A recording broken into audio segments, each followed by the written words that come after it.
Hello കൂട്ടുകാരെ, എല്ലാവർക്കും വീഡിയോയിലേക്ക് സ്വാഗതം. നമ്മൾ നാടൻ ഡയാന്തസ് ആണ്. നല്ല ഭംഗിയായിട്ട് നിൽക്കുന്ന ഡബിൾ പെറ്റൽസ് നാടനാണ്. നമ്മൾ ഹൈബ്രിഡൊക്കെ നമ്മൾ വാങ്ങിച്ച് വയ്ക്കുമ്പോൾ നമ്മളതിന് പെട്ടെന്ന് അങ്ങ് പോകും. ഈ പ്ലാന്റ് നമ്മൾ സൂക്ഷിച്ചാൽ നമ്മളിൽ കുറേ നാൾ നിൽക്കും, നമ്മളെ കയ്യിൽ നിന്ന് പെട്ടെന്നൊന്നും പോകില്ല. പിന്നെ ഇതിൻ്റെ ശത്രുവായിട്ടുള്ളത് മഴയാണ്. ഭയങ്കര ഓവറായിട്ടുള്ള മഴ പെയ്യുമ്പോൾ മാത്രം ഈ പ്ലാന്റിനെ ഒന്ന് ഷെയ്ഡിലോട്ടൊന്ന് മാറ്റി വയ്ക്കണം. ഇല്ലെന്നുണ്ടെങ്കിൽ ഒരു കുഴപ്പമില്ല. പിന്നെ വെയിൽ നന്നായിട്ട് വേണം. വെയിലൊരു 12 മണി വരെയൊക്കെ കിട്ടണം. നല്ല വെയിലത്ത് തന്നെ ഈ പ്ലാന്റിനെ വയ്ക്കണം. അങ്ങനെ വയ്ക്കുമ്പോഴേ ഇതിൽ നിറയെ നന്നായിട്ട് ഫ്ലവർ വരുള്ളൂ. ചെടി നല്ല കരുത്തോടെ വളരുകയില്ലേ.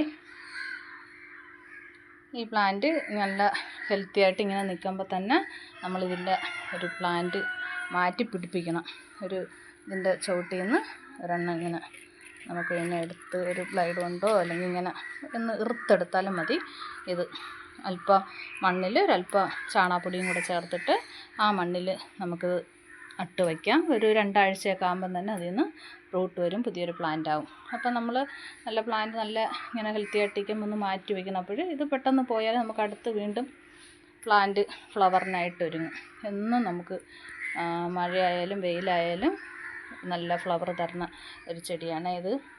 ഇതിൻ്റെ പോട്ടി മിക്സായിട്ട് നമുക്ക് പ്രത്യേകിച്ച് വേറെ ഒന്നും വേണ്ട. പിന്നെ ചെളി മണ്ണ് ആവാതിരുന്നാൽ മാത്രം മതി. സാധാരണ മണ്ണ് തന്നെയാണ് ഞാൻ ഇതിന് പോട്ടി മിക്സായിട്ട് ഇങ്ങനെ കൊടുത്തിട്ടുള്ള. പിന്നെ കമ്പോസ്റ്റ്, ചാണകപ്പൊടിയും നമ്മൾ ജൈവ വളങ്ങളൊക്കെ ഇതിന് ഇട്ട് കൊടുക്കാം. ഇടയ്ക്കിടയ്ക്ക് ഒന്നിൻ്റെ ഇതിൻ്റെ ചുവടൊന്ന് ഇളക്കിയിട്ട് ഇട്ട് കൊടുക്കുന്നത് ഈ പ്ലാന്റിന് നല്ലതാണ്. പിന്നെ നമ്മൾ വല്ലപ്പോഴും NPK സ്പ്രേ ചെയ്തുകൂടെ കൊടുക്കാറുണ്ട്.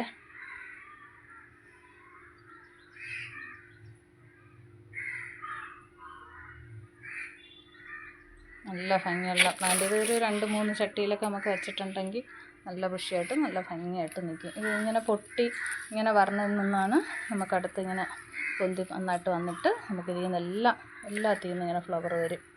ഓരോ സ്റ്റെമ്മിൽ നിന്നും നമുക്ക് ഫ്ലവർ കിട്ടും. പിന്നെ നമുക്ക് ചാണകവും പച്ച ചാണകവും കടലപ്പിണ്ണാക്കും കൂടെ വെള്ളത്തിൽ ഇട്ട് വെച്ചിരുന്നു ഒരു 3 ദിവസം പുളിപ്പിച്ചിട്ട് നമുക്കത് ഇതിൻ്റെ ചുവട്ടിലൊഴിക്കുമ്പോൾ നല്ല ഫാസ്റ്റായിട്ട് നന്നായിട്ട് പെട്ടെന്ന് വളരുകയും ചെടി നല്ല ബുഷിയായിട്ട് നല്ലതായിട്ട് വരികയും ചെയ്യും. മറ്റേ ചില സമയത്ത് നമുക്ക് ചെടി ഒരു ഉണർവില്ലാത്ത പോലെ നിൽക്കും, ഒരു ഹെൽത്തി അല്ലാത്ത പോലെ. അപ്പോൾ നമുക്കിതിട്ട് ഒഴിച്ചു കൊടുത്താൽ ഇത് നന്നായിട്ട് പെട്ടെന്നങ്ങ് ഈ പ്ലാന്റ് വളരും, നന്നായിട്ട് ആവുകയും ചെയ്യും. അപ്പോൾ അങ്ങനെ ചെയ്യണം. ഇടയ്ക്ക് എല്ലുപൊടി ഒന്ന് ചുവട്ടിലിട്ട് കൊടുക്കണം, നല്ലത്. പിന്നെ വേറെ കീടശല്യങ്ങളായിട്ടൊന്നും ഈ പ്ലാന്റിന് അങ്ങനെ ഇല്ല. അങ്ങനെ ഇടയ്ക്ക് വല്ലപ്പോഴത്തി സാഫ് നമുക്ക് സ്പ്രേ ചെയ്ത് കൊടുക്കാം. വേറെ അതിൻ്റെ ചുവട്ടിൽ വേറെ ഒന്നും വരില്ല. പിന്നെ ഈ ചെടി ഇതിൻ്റെ ഒരു വൈറ്റും കൂടെ എൻ്റെ കയ്യിലുണ്ട്. എൻ്റെ വൈറ്റിലിപ്പം അതിൽ ഫ്ലവറില്ല. അതും ഇതുപോലത്തെ തന്നെയാണ്, നാടൻ ടൈപ്പാണ്. ഇതുപോലെ ഡബിൾ പെറ്റൽസായിട്ട് പറഞ്ഞതാണ് നമ്മൾ നാടൻ വെറൈറ്റി. ഇതൊരുപാട് പേര് തിരക്കി നടക്കുന്ന പ്ലാന്റാണ് ഇത്. എവിടെയെങ്കിലും കിട്ടുമെന്നുണ്ടെങ്കിൽ എല്ലാവരും വാങ്ങിച്ച് വയ്ക്കണം. നല്ല ഭംഗിയുള്ളൊരു പ്ലാന്റാണ് ഇത്. മഴയത്ത് മാത്രം നമ്മളൊന്ന് അല്പം ഒന്ന് ശ്രദ്ധിച്ചാൽ മാത്രം മതിയേ. ഈ പ്ലാന്റ്